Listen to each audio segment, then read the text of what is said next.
Thanks very much for this opportunity again. I've got about 10, 15 minutes. So there'll be a bit of a sort of a light touch on a lot of this. So please, with the questions afterwards, if you want a bit of clarification, say. Apologies if we're going over ground that people know. Nail, like you said there, you've been working with us a long time. You know a lot of this. And some of you were at the site visit we had last year or the year before. So again, you know, there's some of this information is being repeated. But anyway, look, what the focus is today is trying to pull out on these nature-based solutions and the connections that are sort of needed and trying to reflect that in what we've been doing.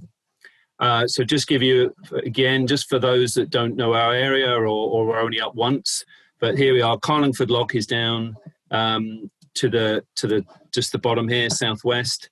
And then the blue line is really the area of outstanding natural beauty, which is the boundary within which the Mourne Heritage Trust operates.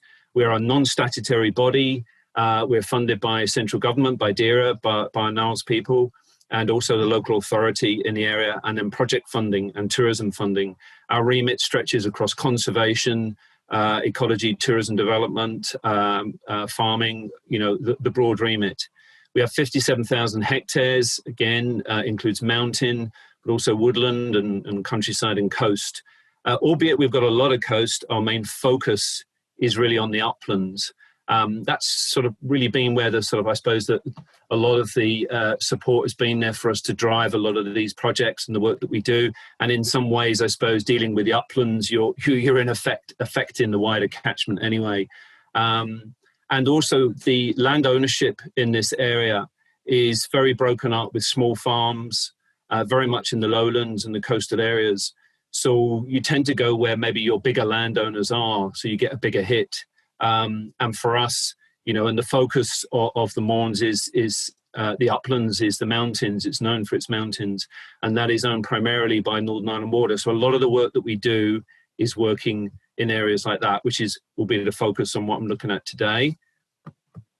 So this is typical view of up in the mountains. It's this area, which is in the eastern Mournes. It's designated as a special area of conservation, an area of special scientific interest, primarily for its wet and dry heath communities, which you can see a lot of heather there in flower. It's an important water catchment. You can see two major reservoirs there, Ben Crom and Silent Valley, that were built in the 30s and the 50s, 1950s. Farmers, it's a major farming area with upland grazing, with primarily mountain sheep. Huge recreation importance there. As you can imagine, you know, one of the most popular and easily accessible mountain ranges in Ireland, and obviously in Northern Ireland. Has the highest mountain in Northern Ireland, so huge attraction for people using it. And obviously a big carbon sink as well. There's primarily sort of relatively shallow peat soils, but some deep peat as well. So it's delivering a whole range of ecosystem services.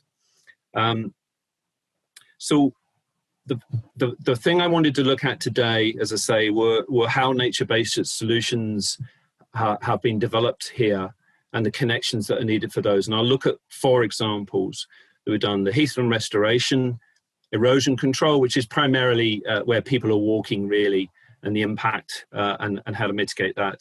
Wildfire mitigation, and that's just a huge agenda at the minute, as we say, globally. And native woodland development as well.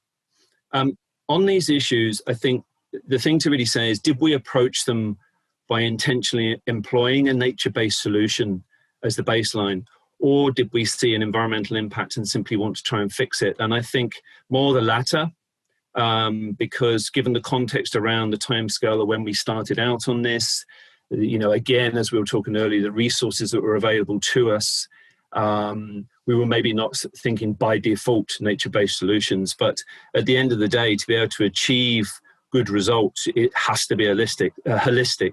So that was always our aspiration. And so, you know, by default, really, they are working towards nature-based solutions without the policy and strategic support for that, though. That's the key thing. Okay, so looking at heath and restoration, this slide shows the type of habitat up in the high Mournes in certain areas. You can see degraded peat, degraded peat and breaking peat areas is typical of upland heathlands and peatlands, but it's made worse by things like overburning, overgrazing, climate change, disturbance from people using it, erosion and things like this. And so it tips it beyond the natural balance of areas breaking up and rebuilding. And this is what we're seeing now. So what we did is we did some survey work, habitat surveys. We worked with Mournes for the Future to get information on best practice. And we decided to sort of do some pilot work in about 30 hectares. You can see the typical type of environment we're working in. Here, these students are the youth rangers that we have a program through the summer, and we train them up in different environmental activities, obviously building their knowledge and skills going further forward in the industry, hopefully. And this is them reprofiling a degrading peat bank so that it becomes less steep and it won't continue to erode and become sustainable then. The funding for this project came from the Heritage Lottery funds, and the project was for about 4 years. And just some more slides showing some of the other items and activities that we were doing. The top left, you can see a degraded area with basically the gravel substrate now completely exposed. And here's a couple of our team working there, and you can see that sort of sausage type thing lying on the ground.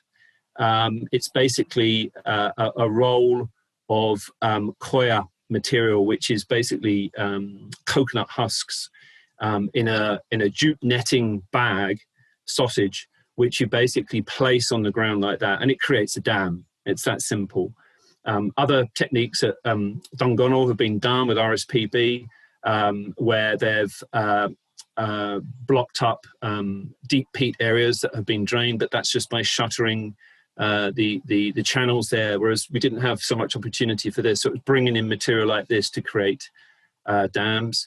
And then just on the right-hand side, you can see the sort of gravel area in the front. And then beyond that, you can see the wet standing area with plants growing in it. And that's what starts to happen when you put these barriers or these bunds in place. It holds the water, slows it down, holds the substrate, the soil, from washing off, and gives the plants, the seed everywhere, the chance to start growing again, and then holding these soils and rebuilding the plant ecology that is there in wetland areas. So cotton grasses, sphagnum mosses, and things like that, which are really key for rebuilding these habitats.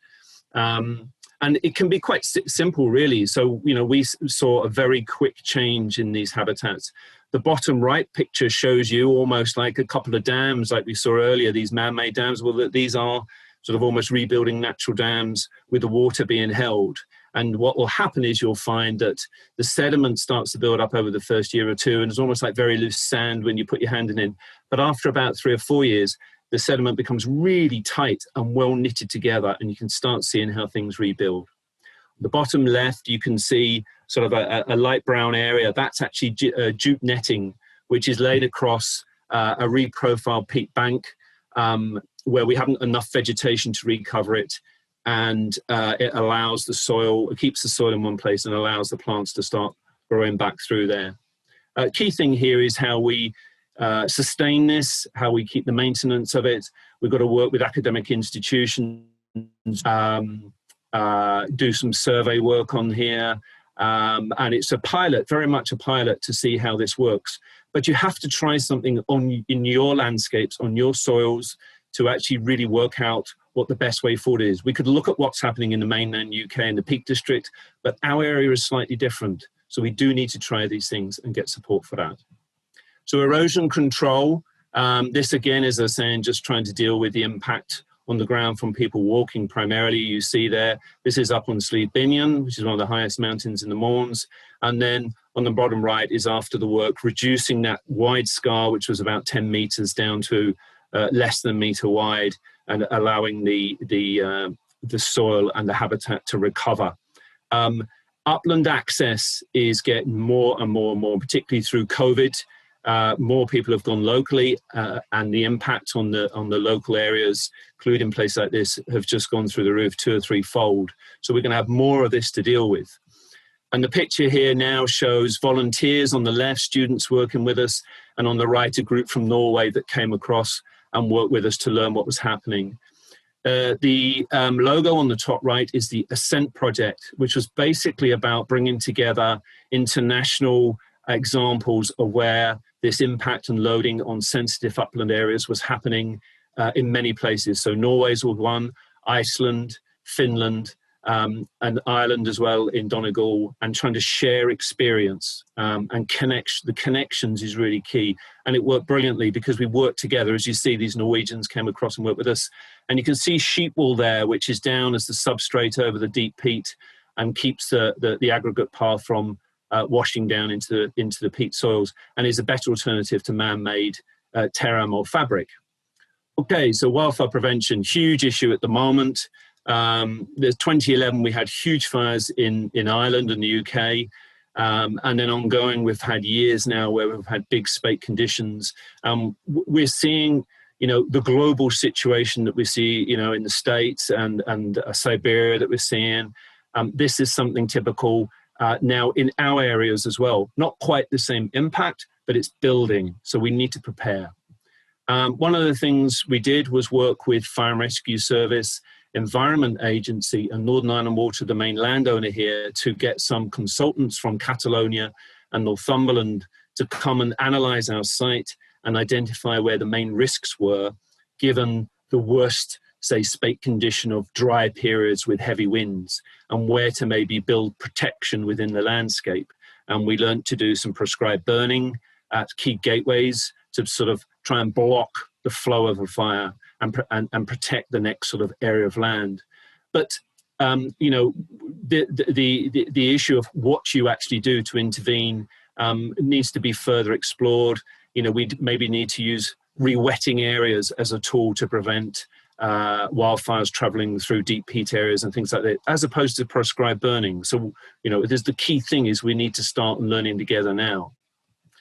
And one of the things in restoration of degraded peat, or when you're trying to rebuild areas and the grass is coming back in, or you've had a fire and you're trying to push the habitat back to favourable condition to what it is the right grazing regime. Now, there is one size fits all at the moment, maybe, 5 sheep per hectare and things like this. And in the Mournes at the minute, cattle are banned because of the risk of disease spread. But for the appropriate grazing management, we really need a combination of cattle and mountain sheep. We need to be able to load a site, maybe with 15, 20, 30 sheep per hectare, and then pull them off. So it's got to be very bespoke to learn actually what happens in your habitats in recovering ground to best manage these sites. The other thing is the liaison with the farming community. So as they're doing with the Hen Harrier project across Ireland, we're seeing the demand now potentially for premium meat products where cattle like this are grazed in the upland areas, and their farmers can then sell a premium price for their meat. So in effect, what we have is a premium meat grazing machine. And that's the sort of networks and connections that we need to look at going forward. And then our native woodland program, we collect provenance and grow provenance trees. We collect seed from local oak, hazel woodlands, and we plant conservation woodland. We're not pushing silviculture so much. And what we do is we offer the trees free of charge to local farmers who can plant in broad spacing and still get their single farm payment to graze their sheep. So they're not losing out on that, and they don't have to change their current practices. However, going forward, we have a very strong relationship now with the Woodland Trust, who have a much more broader remit, obviously across the whole of the province and the UK. And we're looking at a partnership of having a shared post based in the Mournes area to really push this and work with using the Woodland Grant Scheme as well, alongside our what we call Trees for Mourne project. So to summarise off that very quick fire through here, what's needed we see going forward is a recognition that those above projects that we had evidence a holistic approach as best we could within the constraints that the strategic approach wasn't there, or the strategic background wasn't there for us. We really need to have the main landowners engaged. Now, that's been achieved piecemeal in a way, but we do need that main strategic buy-in through policy from the public, government departments, landowners, environmental NGOs like the National Trust in our area, and obviously RSPB more broadly, and private mountain trustees too. It must be easier for them to participate with us through the single farm payment and other things like that. We need to see best practice and innovation supported again by funding and government departments so we can explore the best options for our sites.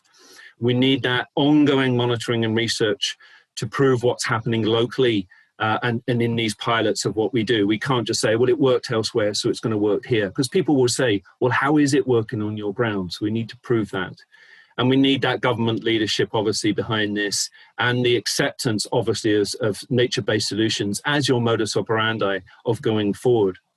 One thing I would say also, too, there is that, most of what we have done because of the fact of the lack of the strategic background, with the piecemeal approach, all the stars really do need to align for you to be able to achieve that type of approach, the holistic approach. But usually there is a spanner in the works. And so it's always limited, or it stutters to the outcome of what you're trying to achieve, albeit you can achieve significant results. And one of the examples might be that we have the grazing that you saw there. We tried to bring in grazing to the land, but because the farmer that had the contract felt that he was being denied payments on his grazing contract that he had, and wouldn't allow additional bespoke grazing using other livestock on the land. So we couldn't do the grazing that we needed further on to build on it. Simple things like that can get the problem. The strategic approach means obviously that the job is already half done. You're pushing an open door, and there is a willingness there, albeit you might get some characters that hold you back a little bit, but you're moving forward together then.